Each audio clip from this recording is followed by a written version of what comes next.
नमस्कार, आप देख रहे हैं किरण खबर। मैं हूं आपके साथ आरती जायसवाल। चलिए आगे बढ़ते हैं खबरों की ओर।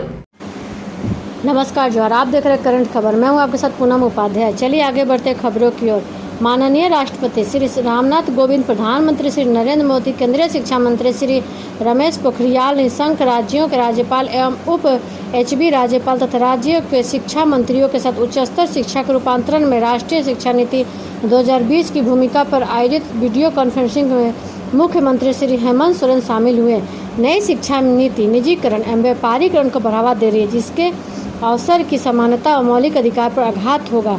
समवर्ती सूची का विषय होने के बाद भी राज्यों के संबंध में बात नहीं करना सहकारी संवाद की भावना को चोट पहुंचाता है। इस नीति को लागू करने के लिए बजट का प्रावधान कहां से किया जाएगा वह स्पष्ट नहीं है। नई शिक्षा नीति में आदिवासी, दलित, पिछड़े, गरीब, किसान, मजदूर के बच्चों के हितों की रक्षा करने संबंधी प्रावधान में स्पष्टता का अभाव है। रोजगार नीति पर कोई चर्चा नहीं की गई है। क्षेत्रीय भाषाओं पर चर्चा करने वक्त सिर्फ 8वीं अनुसूची में सम्मिलित भाषाओं का जिक्र है। बहुत बड़े वर्ग के साथ नाइंसाफी होगी। झारखंड जैसे भौगोलिक रूप से पिछड़े दुर्गम क्षेत्र की नई नीति से हानि उठानी पड़ेगी। श्री हेमंत सोरेन मुख्यमंत्री शिक्षा नीति पर अपनी बात रखते हुए श्री सोरेन ने कहा कि आज़ादी के बाद यह सिर्फ तीसरा मौका है जब शिक्षा नीति पर चर्चा हो रही है। सर्वप्रथम मैं इस पहल के लिए केंद्र सरकार को बधाई देता हूँ। शिक्षा नीति के दूरगामी प्रभाव को रेखांकित करते हुए उन्होंने कहा कि भारत एक विविधता से भरा देश है। यहाँ विभिन्न राज्यों की ज़रूरतें अलग अलग है। जैसा कि शिक्षा समवर्ती सूची का विषय, इसे बनाने में सभी राज्यों के साथ खुले मन से चर्चा होनी चाहिए थी, जिससे कोई राज्य इसे अपने ऊपर थोपा हुआ नहीं माने। आगे उन्होंने इस नीति को बनाने की प्रक्रिया में पारदर्शिता और परामर्श के अभाव की बात कही। आज जब नीति बनकर तैयार हो गई तब केंद्र सरकार राज्यों के साथ इस पर चर्चा कर रही है। अच्छा होता कि इस पर पहले बात होती और सभी राज्य सक्रिय रूप से इसे बनाने में अपनी भागीदारी निभाते। श्री सोरेन ने अपनी चिंता जाहिर करते हुए कहा कि विगत कुछ समय से सार्वजनिक संस्थानों के निजीकरण का निर्णय, कमर्शियल माइनिंग और जीएसटी पर केंद्र सरकार के एकतरफा निर्णय आदि के बाद अब नई शिक्षा नीति के नियमन में राज्यों से सलाह मशवरे का अभाव मुझे सहकारी संवाद की बुनियाद पर आघात प्रतीत होती है। मुख्यमंत्री श्री हेमंत सोरेन ने आगे अपनी बात रखते हुए कहा कि शिक्षा नीति का प्रभाव हम अगले दशक में देख पाएंगे और लोकतांत्रिक व्यवस्था में सरकारें 5 साल के लिए चुनी जाती हैं। ऐसे में भी इसे सही ढंग से लागू करने के लिए भारत सरकार को सभी राज्य सरकारों एवं राजनीतिक दलों पर चर्चा करनी चाहिए थी, जो वे नहीं कर पाए। नई शिक्षा नीति में उल्लेखित प्रावधानों पर अपनी बात रखते हुए उन्होंने कहा कि कागज पर स्क्रिप्ट लुभावना दिखता है, पर इसमें बहुत सारे विषयों पर स्पष्टता नहीं है। उन्होंने सवाल उठाते हुए कहा, आप निजी और विदेशी संस्थानों को आमंत्रित कर रहे हैं, परंतु आदिवासी, दलित, पिछड़े, किसान, मजदूर वर्ग के बच्चों के हितों की रक्षा के बारे में इस दस्तावेज में कुछ ठोस नहीं कहा गया। क्या 70-80% के बीच की जनसंख्या वाले इस बड़े वर्ग के बच्चे लाखों करोड़ों फीस को दे पाएंगे? लाखों करोड़ों की फीस वसूलने वाले निजी विश्वविद्यालय जब हमारे आज के प्रतिष्ठित संस्थानों के प्रोफेसरों के सामने बड़े बड़े सैलरी पैकेज का ऑफर रखेंगे तो हम अपने पुराने सरकारी संस्थानों के अच्छे प्रोफेसरों को कैसे रोक पाएंगे? इससे हानि किस वर्ग के बच्चे बच्चियों को होगी? प्रधानमंत्री महोदय से मुखातिब होते हुए श्री सोरेन ने कहा कि आप और आपकी पार्टी ने 2010-11 में निजी संस्थानों को बढ़ावा देने संबंधी निर्णय का कड़ा विरोध किया था, जिसे झारखंड मुक्ति मोर्चा जैसे अन्य दलों का समर्थन भी मिला था। तो किन परिस्थितियों में नई शिक्षा नीति में विदेशी निजी शिक्षा संस्थान केंद्रों को बढ़ावा देने का मन बना लिया गया? उन्होंने कहा कि शिक्षा नीति के साथ साथ रोजगार संबंधी नीति पर भी इसमें चर्चा होनी चाहिए थी। दोनों लगभग साथ साथ चलती है, परंतु वह यहाँ दिख नहीं रहा है। श्री सोरेन ने कहा कि स्कूल में ज़्यादा वर्ष गुजारने से अगर बच्चे को रोजगार संबंधी फायदा नहीं दिखेगा तो चाहे कितनी भी अच्छी शिक्षा नीति बना रहे वो सफल नहीं होगी। उन्होंने कहा कि नई नीति को लागू करने में खर्च होने वाली धनराशि कहाँ से आएगी? झारखंड की बात रखते हुए उन्होंने कहा कि यहाँ हमने शिक्षा उन्नति को लेकर 2020-21 में राज्य के कुल बजट का 15.6% शिक्षा को समर्पित किया है, जो कि पिछले वर्ष से 2% ज़्यादा है। नई नीति में कहा गया कि जीडीपी का 6% शिक्षा पर खर्च होगा, परंतु इसके क्रियान्वयन के चलते राज्यों के कंधों पर अतिरिक्त कितना बोझ आएगा उस पर कुछ बात नहीं कही गई है। नई शिक्षा नीति में क्षेत्रीय भाषाओं को शिक्षा के माध्यम के रूप में बढ़ावा देने की बात कही गई, परंतु खेद है कि ऐसा करते वक्त सिर्फ 8वीं अनुसूची में सम्मिलित भाषाओं का जिक्र किया जा रहा है। यहाँ मैं कहना चाहूँगा कि सिर्फ 8वीं अनुसूची को आधार बनाने से अन्य बहुत भाषाएं हैं जो 8वीं अनुसूची का हिस्सा नहीं बन पाई, उसके साथ अन्याय होगा। मेरे राज्य में हो मुंडारी, उरांव जैसी कम से कम 5 अन्य भाषाएं हैं जिन्हें 8वीं अनुसूची में जगह नहीं मिल पाई, मगर इनके बोलने वालों की संख्या 10-20 लाख है। देश में उच्च शिक्षा से ओवर रेगुलेटेड और अंडर फंडेड रही है। विश्वविद्यालयों को समेकित तरीके से आगे बढ़ने के लिए इन्हें रेगुलेटेड करने के बजाय स्वायत्तता देना जरूरी है। नई शिक्षा नीति में महाविद्यालयों को बहुविषयक बनाने पर जोर देने की बात कही गई। स्वाभाविक तौर पर ऐसे संस्थानों का निर्माण वहाँ होगा जो पहले से विकसित हो, जहाँ जनसंख्या घनत्व ज़्यादा हो आ रही। झारखंड में इसके जैसे भौगोलिक बनावट वाले राज्यों में या एक ही राज्य के अंदर कई ढंग के क्षेत्र होते हैं तो वहाँ भी दिक्कत सामने आएगी। छत्तीसगढ़ में विरले निवेशक हिम्मत करेंगे कि ऐसी संस्थान बस्तर के इलाके में खोले। पश्चिम बंगाल में ही हानि जंगल इलाके को उठाना पड़ेगा तो उड़ीसा में कालाहांडी के क्षेत्र को होगा। हमारे उत्तर पूर्व के राज्य इससे ज़्यादा प्रभावित होंगे। मिला जुलाकर देश के सबसे पिछड़े अपेक्षित इलाकों को नए संस्थान की नहीं के बराबर खुलेंगे। मुख्यमंत्री ने कहा कि नई शिक्षा नीति बनाते हुए हमें अवसर का समानता को जो मौलिक अधिकार है उसे ध्यान में रखना होगा। निजीकरण, व्यापारीकरण को बढ़ावा देने से एक बड़े वर्ग के साथ अन्याय होगा। आदिवासी, दलित, पिछड़े, गरीब, किसान, मजदूर वर्ग से बड़ी हिम्मत करके कुछ लोग सफलता के सीढ़ी चढ़ आगे बढ़ने का प्रयास कर रहे हैं, यह उनसे सीढ़ी छीनने जैसा काम होगा। इस मौके पर मुख्य सचिव श्री सुखदेव सिंह, मुख्यमंत्री के प्रधान सचिव श्री राजीव अरुण एक्का और शिक्षा सचिव श्री राहुल शर्मा उपस्थित थे।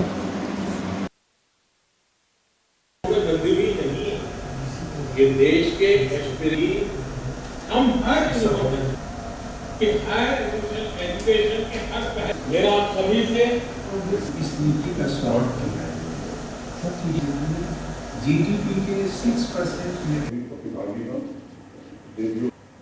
सादर प्रणाम है। क्योंकि समय भी काफ़ी पाबंदी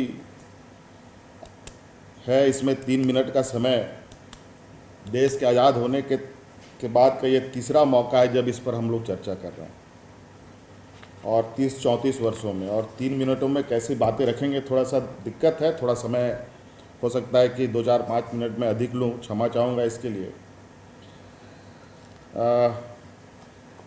महामहिम राष्ट्रपति महोदय जी, ये नई शिक्षा नीति पर जो आज चर्चा हम कर रहे हैं, ये इसके लिए तो मैं सर्वप्रथम केंद्र सरकार को बधाई देता हूँ, चूँकि इसके सबसे महत्वपूर्ण कड़ी ये है कि इस नीति में जो स्टेक होल्डर्स हैं वो राज्य सरकारें हैं, क्योंकि सभी चीज़ों को धरातल पर उतारने की जिम्मेवारी राज्य सरकारों को ही होनी है, उन्हीं को करना है। इसमें अगर कुछ महत्वपूर्ण बिंदुओं को छोड़ दिया जाए, अगर उसे नज़रअंदाज करते हैं तो फिर ये बहुत बड़ा नुकसान का कारण भी भविष्य में बन सकता है। हम किसी चीज़ को अगर प्रयोग करते हैं तो प्रयोग के समय वो बहुत अच्छी चीज़ें उभर के आती हैं, लेकिन जब हम इसको रेप्लिकेट करते हैं तो ये बहुत बुरा प्रभाव भी दिखाता है। मुझे लगता है कि राज्य सरकारों के साथ, शिक्षाविदों के साथ, शिक्षकों के साथ और काफ़ी अनुभवी व्यक्ति हैं देश के अंदर, और यहाँ तक छात्रों को भी इस नई नीति में शामिल करना चाहिए। उनसे भी विचार विमर्श करने की मुझे लगता है कि आवश्यकता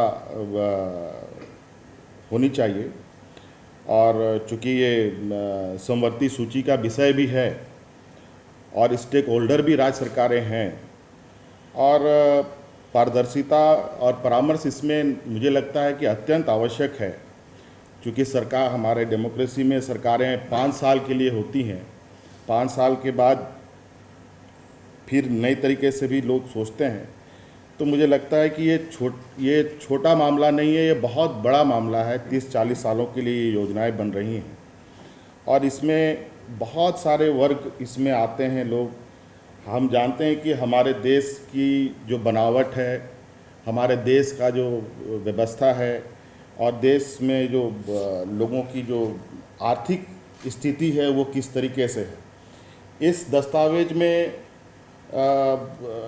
जो चीज़ें देखी गई है या देख रहा हूँ मैं, उससे बहुत सारी ऐसी चीज़ें सामने आ रही है जहाँ पर हमको कई चीज़ें सोचने पर मजबूर करती है, क्योंकि केंद्र सरकार और राज्य सरकारों में के बीच में जो आज तक का जो शिक्षा के व्यवस्था में जो संबंध रहे हैं, उसमें खास तौर पर जो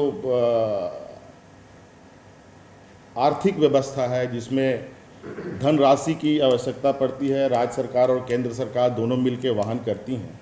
मौजूदा स्थिति में जिस तरीके से स्थिति बनी है, केंद्र सरकार और राज्य सरकारों के बीच में जो समन्वय बना, पहले 75-25 का रेशियो होता था, फिर बाद में के वो जल करके राज्य सरकारों पर बोझ बढ़ने लगा, और धीरे धीरे ये इस तरीके से होने लगी, लगता है कि आने वाला समय में पूरी बोझ राज्य सरकारों को ही उठानी पड़ेगी। इसमें इतने बड़े रिफॉर्म्स में किस तरीके से राज्य सरकार और केंद्र सरकार की हिस्सेदारी होगी, ये स्पष्टता नहीं है, ये स्पष्ट होना चाहिए था। और चूँकि हमारे प्रधानमंत्री देश की मजबूती के लिए राज्य की मजबूती के सिद्धांत के पक्षधर हैं, और इस पॉलिसी में जिस तरीके से निजीकरण की भी कुछ बातें आई है, उस निजीकरण से थोड़ी सी मुझे लगता है कि हमारे जो फेडरल सिस्टम है उसमें थोड़ा सा कहीं आघात ना हो, ये भी हमें ध्यान देने की आवश्यकता होगी, क्योंकि बहुत सारी ऐसी चीज़ें हैं जहां ये जो हमारे बिहार, झारखंड, उड़ीसा और बंगाल जैसे राज्यों के लिए जो इसकी भौगोलिक संरचना कुछ इस तरीके से है, जहां पर इस तरीके की कार्य योजनाओं को लागू शायद हम करने में बहुत हमें कठिनाइयां होंगी, क्योंकि प्राइवेट संस्थाएं जंगलों में आके नहीं लगाएंगी। अगर किसी भी तरीके से आती भी हैं तो उस जगह पर आएंगे जहां लोगों की संख्या अधिक हो, घनत्व अधिक होगा। और जिस तरीके से इस पॉलिसी में मल्टी डिसिप्लिनरी सब्जेक्टों के विषय में भी कहा गया है, डिस्ट्रिक्ट लेवल में भी खोलने की बात कही गई है, वो किस तरीके से होगा ये भी एक बहुत बड़ी चुनौती है, क्योंकि अभी हमारे पास शिक्षकों का जो अभाव है, जिस तरीके से कहा जाए कि अभी हम लोगों ने शिक्षा व्यवस्था को जिस तरीके से पसार रखा है, इसको अभी हम समेट भी नहीं पाए हैं, हम एक नई रास्ते की ओर जा रहे हैं।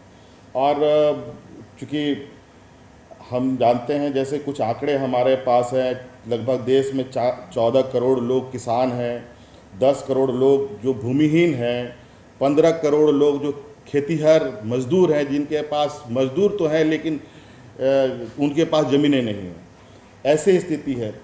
तो इसमें बहुत बड़ा वर्ग, और इसके साथ साथ जो हमारे देश के अंदर आदिवासी, दलित, किसान, मजदूर की जो संख्या है, आदिवासी पिछड़ों की जो संख्या है लगभग 70 से 80%, वो किस तरीके से सरवाइव करेंगे इस नई नीति में, ये भी स्पष्ट इस पे नहीं है।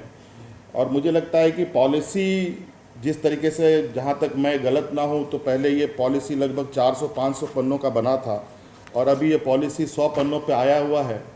और इसका जो इम्प्लीमेंटेशन का सवाल होगा, ये एक बहुत बड़ी चुनौती होगी। और इसमें कहीं ना कहीं जो चुनौती है, उस चुनौती के लिए बहुत माइक्रो लेवल में बात करने की आवश्यकता है। इस पे अच्छी बात है एक जो आप लोगों ने इस पे चिन्हित किया है, क्षेत्रीय भाषाओं को, अपनी भाषाओं को पढ़ने की बात, लेकिन ये एक बहुत बड़ा इसमें भी चुनौती है, जिसमें कुछ इस नीति में जो मैं देख रहा हूँ कि जो 8वीं अनुसूची में दर्ज जो भाषाएं हैं उनको हम आगे बढ़ावा देंगे, लेकिन जो भाषाएं और जो बोली जाती हैं जो अभी 8वीं अनुसूची पे नहीं है, शामिल हैं, उन सब के साथ क्या होगा, ये भी बहुत बड़ा चुनौती होगा। वो किस तरीके से कल बातें समायोजित की जाएंगी, ये भी मुझे लगता है कि इस विषय पर भी चर्चा होनी चाहिए, क्योंकि हम क्षेत्रीय भाषाओं को पढ़ाने के लिए ना हमारे पास सामग्री पूर्ण रूपेण है, ना हमारे पास शिक्षक हैं, और ये एक बहुत बड़ा तबका कहीं इसमें उनके साथ अन्याय ना हो, ये भी हमें ध्यान देने की आवश्यकता है। और सर, जहाँ तक मैं जानता हूँ, देखिए 2010-11 में शिक्षा नीति को निजीकरण को लेकर के बात लाई गई थी, और मुझे लगता है कि अभी मौजूदा केंद्र सरकार भारतीय जनता पार्टी की है। उस समय आप लोगों ने इस निजीकरण का पुरजोर विरोध किया था, इसका विरोध हम लोगों ने भी किया था। इसलिए ये सिर्फ राजनीतिक कारण नहीं होना चाहिए, बल्कि हमको जन भावनाओं के प्रति जो हमारी जिम्मेवारी है उसके साथ हम आगे बढ़ें तो ज़्यादा बेहतर होगा। क्योंकि हमारे देश का जो लोगों का आय का जो स्रोत है, मुझे लगता है, जहां मैं लगभग थोड़ी बहुत आंकड़े जानने की कोशिश कर रहा हूं, 7-8 हज़ार रुपये का लोगों का आमदनी है। और जो कॉलेजेस लाखों रुपए उनके फीस के हों, तो वहाँ पर हमारे आदिवासी, दलित, पिछड़ा, गरीब किसान का मजदूर कैसे पड़ेगा, ये थोड़ा कहना बड़ा मुश्किल है। और ये प्राइवेट एजेंसी झारखंड में सारंडा में कैसे खोलेंगे, हमारे बस्तर में कैसे खुलेगा, कालाहांडी उड़ीसा में कैसे खुलेगा, बंगाल के जंगल महल में कैसे खुलेगा, इन सब विषयों पर मुझे लगता है समेकित चर्चा होनी चाहिए। और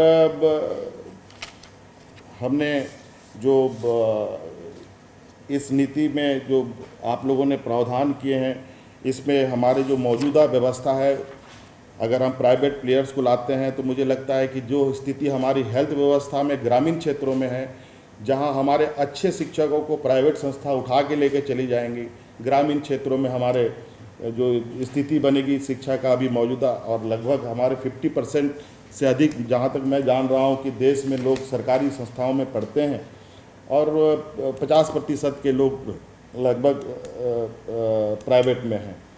और हमारे राज्य की बात करें तो लगभग कॉलेज और स्कूल मिला करके 3-3.5 लाख बच्चे शिक्षा ग्रहण कर रहे हैं। और इस पिछड़े राज्यों के लिए, हमारे लिए ये चुनौती का एक बहुत बड़ा विषय होगा। तो मैं चाहूँगा कि इसमें जो हमारा संघीय ढांचा का जो एक व्यवस्था है, इसके प्रति हम सजगता के साथ अपनी लोगों को कॉन्फिडेंस मिले, और हमारी जो सुझाव हैं उन सुझावों को थोड़ा गंभीरता से लिया जाए। हमारी आर्थिक जो व्यवस्था है, वैसे भी आज के दिन में अर्थव्यवस्था का धन संग्रह की सारी जिम्मेवारी केंद्र सरकार के ऊपर है। लगभग अधिकतर धन संग्रह का कार्य केंद्र सरकार करती हैं। इसमें राज्य सरकार के साथ कैसे समन्वय बनेगा, क्योंकि हमारे पास बहुत लिमिटेड रिसोर्स हैं धन संग्रह करने के लिए। और इसमें ज़रूर एक काम मुझे लगता है कि इसके साथ साथ होना चाहिए, जो मुझे इसमें नहीं दिख रहा है, क्योंकि पढ़ाई का सीधा संबंध रोजगार से है। अगर बच्चों को पढ़ाई में रोजगार की अगर ये नहीं दिखेगी, आखिर वो इस शिक्षा को किस तरीके से ग्रहण करेंगे, किस तरीके से ज़्यादा समय दे पाएंगे। हालांकि इसमें ये कुछ चीज़ें दी गई है कि जो इस वोकेशनल कोर्सेज़ का भी जिक्र है, लेकिन जब बच्चों को उसमें अपने रोज़गार की ये नहीं नज़र आएंगे तो मुझे नहीं लगता है कि बहुत ज़्यादा समय दे पाएंगे, क्योंकि गरीब मजदूर किसानों का सर्वप्रथम रोज़गार प्राथमिकता होती है। और इसलिए इस ये में रोज़गार भी साथ साथ में चलता तो मुझे लगता कि एक अच्छा संकेत होता, क्योंकि जिस तरीके से अब जो नीति आ रही है, हमें ये बात भी स्पष्ट करना होगा, जो मौजूदा हालात है, जो मैं समझ पा रहा हूँ, बच्चे शिक्षा ग्रहण करते हैं सरकारी नौकरियों के लिए, रोजगार के लिए, और इस नीति में बच्चे को किस ओर जाना है, ये भी कुछ स्पष्ट इसमें होना चाहिए था, जो इसमें कमी दिखी है। बातें बहुत है, लेकिन समय का भी मुझे लगता है कुछ देर के बाद हमारे आदरणीय निशंक साहब बोलेंगे कि समय की अभाव है, लेकिन बातें बहुत है सर। मैं आप लोगों से अनुरोध करूंगा कि इस पर एक बृहद चर्चा होनी चाहिए, और जो इम्प्लीमेंट का जो विषय है, इसके हर कड़ी को हमें ध्यान रखना होगा। क्योंकि मैंने पहले भी कहा कि जो हम प्रयोग करते हैं, प्रयोग के समय चीज़ें अच्छी रिजल्ट लेके आती है। हम किसी पंचायत में, किसी जिले में, या किसी जिले हेडक्वार्टर में कोई संस्था को स्थापित करते हैं, हो सकता है कि उसमें वो अच्छा रिजल्ट आए, लेकिन ये जैसे ही फैलने लगता है वैसे ही ये चीज़ें ध्वस्त होने लगती हैं। वही हालत आज के दिन में हमारे व्यवस्था की हुई पड़ी है। हम बच्चों को आईसीडीएस के माध्यम से भी शिक्षा ग्रहण करने की बात करते हैं, लेकिन आज आईसीडीएस में बच्चों की पढ़ाई को लेकर क्या स्थिति है वो भी मतलब अब मेरा ये कहना है कि अभी मौजूदा चल रही व्यवस्था और नई व्यवस्था की परिकल्पना जो हम कर रहे हैं इसको भी एक साथ साथ में देखने की आवश्यकता है। और मुझे लगता है कि इसको लागू करने से पहले हमारी मौजूदा व्यवस्था में सर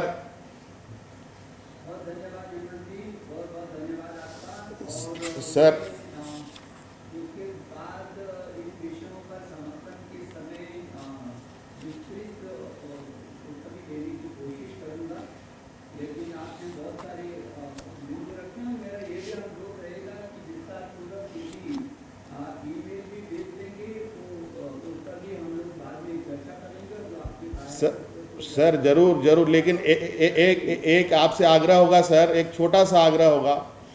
मेरा एक आपत्ति है सर, आज की इस कॉन्फ्रेंस में आप जहां बैठे हैं सर वहां पर गवर्नर के कॉन्फ्रेंस का बोर्ड आप लोगों ने लगाया है।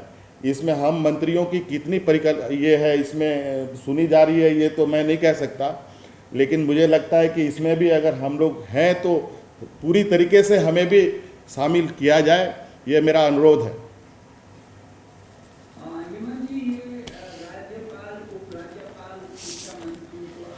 मात्र 3 मिनट का समय निर्धारित था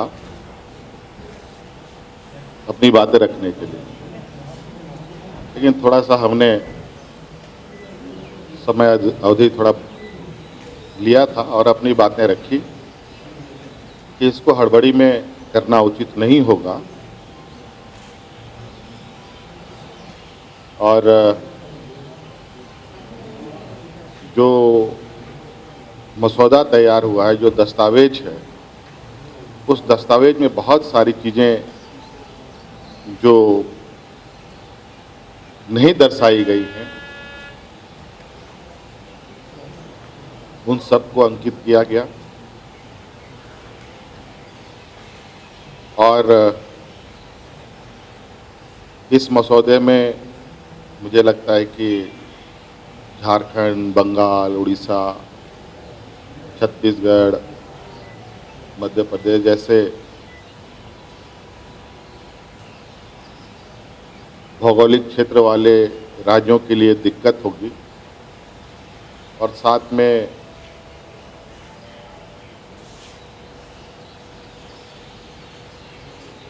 जो देश की सामाजिक व्यवस्था है, जहां आदिवासी, दलित, पिछड़ा, जिनकी संख्या लगभग 70 से 80% है,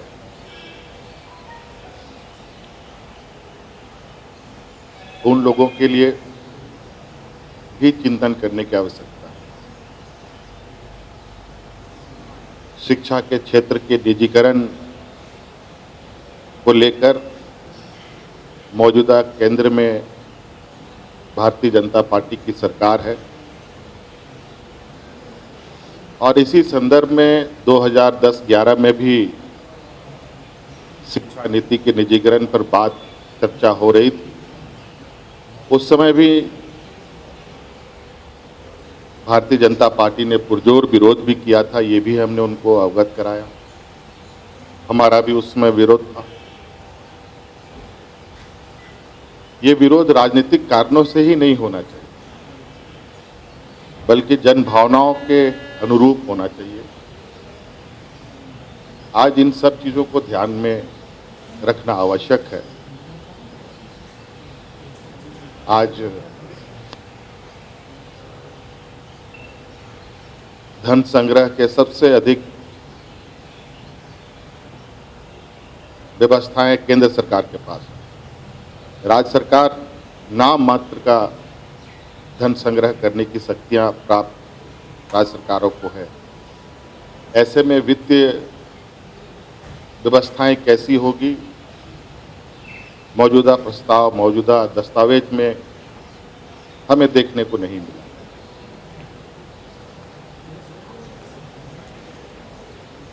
आज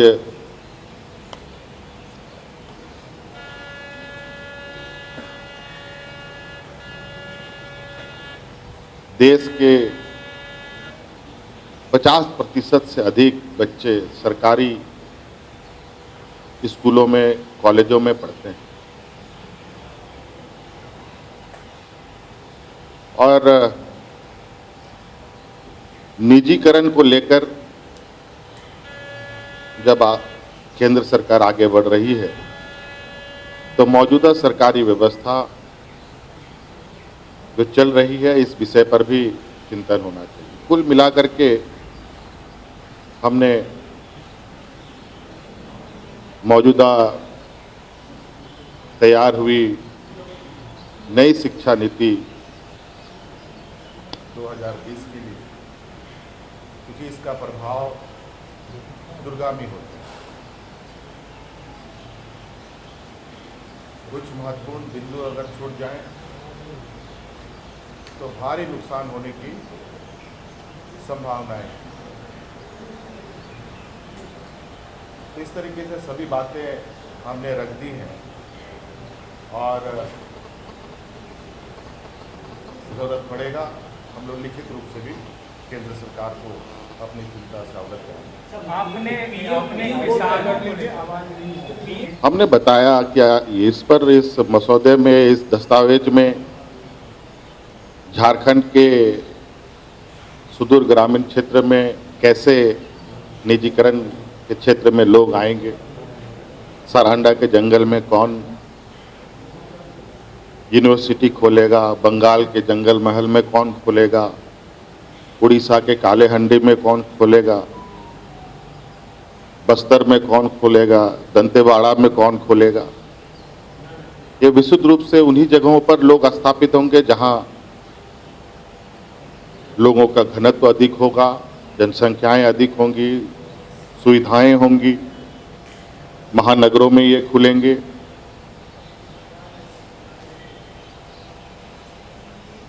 और अनुसूचित जाति, जनजाति,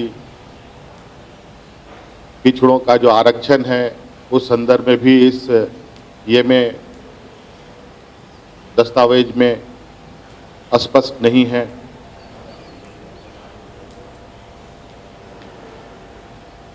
और साथ में शिक्षा का बिल्कुल पैरेलली साथ साथ चलने वाला एक विषय है वो रोजगार। उस रोजगार का भी कोई जिक्र मौजूदा दस्तावेज में नहीं है। अगर किसी शिक्षा से रोजगार का मार्ग प्रशस्त नहीं होता हो तो उस शिक्षण को कैसे ग्रहण करेंगे। इस राज्य में या देश में गरीब, गुरबा, किसान, मजदूर, आदिवासी, दलित पढ़ाई से अधिक अपनी पेट की चिंता भी इनको होती है। और आज के दिन में जिस तरीके से बहुत हिम्मत जुटा करके शिक्षा की क्षेत्र की सीढ़ियों पर चढ़ाई चढ़ रहे हैं, निजीकरण करने से उनकी इस हिम्मत या वो सीढ़ी छीनने के बराबर जाता होगा। इसलिए कुल मिलाकर के हमने अपनी आशंकाएं जता दी हैं और आगे सरकार के जो इम्प्लीमेंट करने की जो व्यवस्थाएं हैं उस पर हमारी नज़र रहेगी। लेकिन पीएम कह रहे हैं कि शिक्षा के क्षेत्र में सरकार की दखल-अंदाजी नहीं होनी चाहिए, हस्तक्षेप नहीं होना चाहिए। आज भी उन्होंने अपने संबोधन में कहा, तो इस संघीय ढांचे में फिर राज्य सरकार की भूमिका क्या होगी? देखिए, इस विषय का सबसे बड़ा स्टेक होल्डर राज्य सरकार होती है। ये सारा चीज़ों को धरातल पे उतारना राज्य सरकारों की जिम्मेवारी होगी। और अगर इस विषय पर सही चर्चा नहीं हुआ या सही तरीके से बातें नहीं रखी गई, राज्य सरकारों का और जो संघीय व्यवस्था का जो पिलर है उसको नज़रअंदाज किया गया तो निश्चित रूप से चीज़ें जिस तरीके से प्रयोग के समय तो सही परिणाम दिखता है, लेकिन उसको रिप्लिकेट करते हैं तो पूरी तरीके से धारा